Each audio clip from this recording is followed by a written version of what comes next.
Hi everyone! Panibagong house tour na naman po ang inyong makikita for today's vlog. Yes, this is a house tour of mabentang bahay na 2-story po. Actually, this is a slightly used lang po talaga na bahay. Bakit po siya slightly used? Kasi si seller po is nagagamit lang po niya ang bahay tuwing nagbabakasyon lang po sila dito sa Pilipinas. And yet, pag andito sila sa Davao, of course, dito sila naka-stay sa bahay. Kasi meron pa po kasi silang ibang bahay sa probinsya. Upon entering sa main door kanina, meron kayo makikita mga kagamitan, which is kasali po yan siya sa pabentang bahay. Yung sala set, dining set, at saka yung coffee table doon sa second floor, Nara wood po yun ang klase ng kahoy. Andito tayo ngayon sa kanilang kitchen area. So makikita nyo po talaga guys, parang hindi talaga siya super used. So dito sa ground floor, meron po itong common toilet and bath. At saka meron din itong isang kwarto. So dito sa bahay na ito guys, meron siyang 3 access door. So yung isang access door palabas, andito sa tabi ng bathroom. And then yung isa is nasa, tapat po siya ng dining area, which is possible po yun siya sa lanay area. So sisilipin po natin yung first kwarto dito sa ground floor. Actually, isang kwarto lang po talaga dito sa ground floor. So, ayan po ang ating kwarto sa ground floor na meron na po yan siyang cortina. Meron pong double size bed and then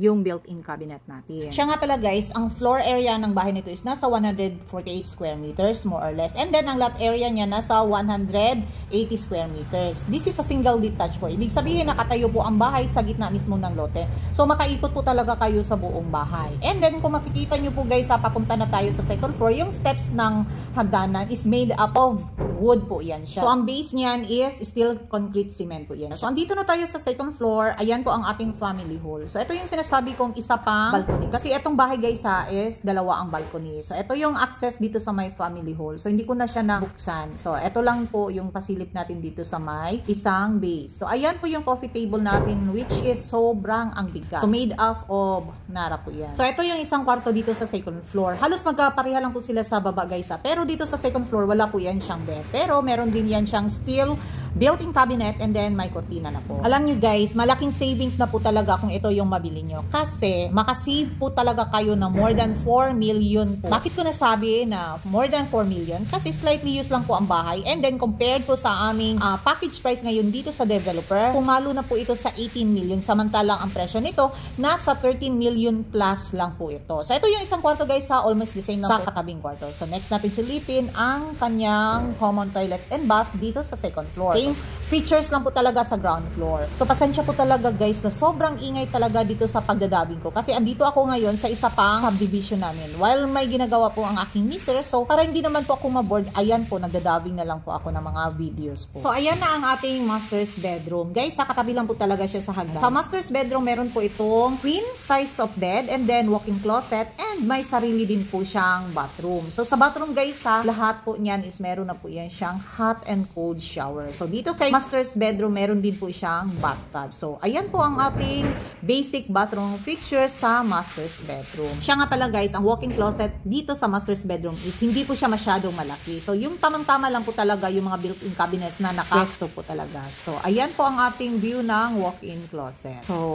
medyo nakakip po talaga yung mga built-in cabinets natin. So dito sa master's bedroom, meron pa po itong napakaganda na feature which is yung balcony. Sayang lang naman kasi hindi natin maipakita yung view sa balcony kasi naka-lock po yung door and then nakalimutan yung susi ng door. So ayun po ang view ng ating harap ng bahay which is bungalow house po sila nakahilera. So andito na po tayo ngayon sa labas ng bahay. Kung napapansin nyo po guys, meron po siya mga stairs or mangingilang stairs po. Kasi ang terrain ng bahay na ito is medyo slightly slope lang po talaga siya. So inayon po ng engineer yung pagka-construct ng bahay. So hindi naman po siya tipong super slope but slightly slope lang po. So andito tayo sa left side ng bahay or ayan po ang view ng ating balcony which is sa baba niyan is ang lanay po natin. Which is dyan po ang nakapwesto yung sa dining set natin. Kung meron po kayo mga lanay ideas, so pwede nyo po siyang i-apply dito para mas lalong gumanda po yung lanay area natin. So dito na tayo sa back portion. So dito sa back portion, andyan po nakapwesto ang ating stainless tank and then yung sa ating laundry area. Kung itatanong nyo po if pwede ba dito magpa-extend sa back portion, yes pwede po, basta magpaalam po tayo dito sa developer po. Kasi still nagmamanage pa rin dito sa subdivision is ang developer, hindi pa po ito na turnover ng Homeowners Association. So, ang maganda kasi nito guys